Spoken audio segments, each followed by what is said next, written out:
அல்லாஹ் சுப்ஹானஹு வ தஆலா இதை எப்படித்தான் ரசூலுல்லாஹி ஸல்லல்லாஹு அலைஹி வஸல்லம் சொன்னார்கள், ஐயும்ரஅத்தின், எந்த ஒரு பெண் நறுமணம் அணிந்து கொண்டு நறுமணத்தை பூசிக்கொண்டு மக்கள் அதை நுகர வேண்டும் என்ற காரணத்திற்காக வீதியிலே நடந்து செல்கிறாரோ, முடிவு செய்து கொள்ளுங்கள், ரசூலுல்லாஹ் அவங்களுக்கு சர்டிபிகேட் கொடுக்கறாங்க, ஃபஹிய ஜானியா, அவள் விபச்சாரிதான், விபச்சாரிதான் அவள். என்ன அர்த்தம் வருது இதுல?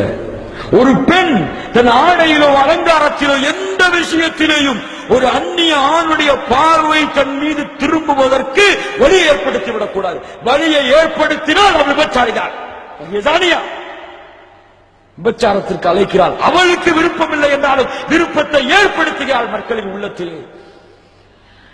அல்லாஹ் அக்பர், அல்லாஹ் அக்பர். அல்லாஹ் பெண்களை அப்படித்தான் படைத்திருக்கிறான்.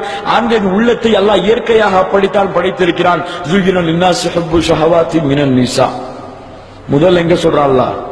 உள்ளத்திற்கு அழகாக அலங்காரமாக ஆக்கப்பட்டிருக்கிறது பெண்கள் தான் முதலிலே. ஆண்கள்ட்ட ஈமான், இஸ்லாம், தௌஹீத், இறையச்சம் இருந்தால் இதுவெல்லாம் பாதுகாக்கப்படும். இதெல்லாம் பலகீனமா உள்ள, மரபுள்ள, நோய் உள்ள உள்ளத்திலே என்ன ஆகும்? லா இலாஹ இல்லல்லாஹ். கடைசியாக சொல்லு.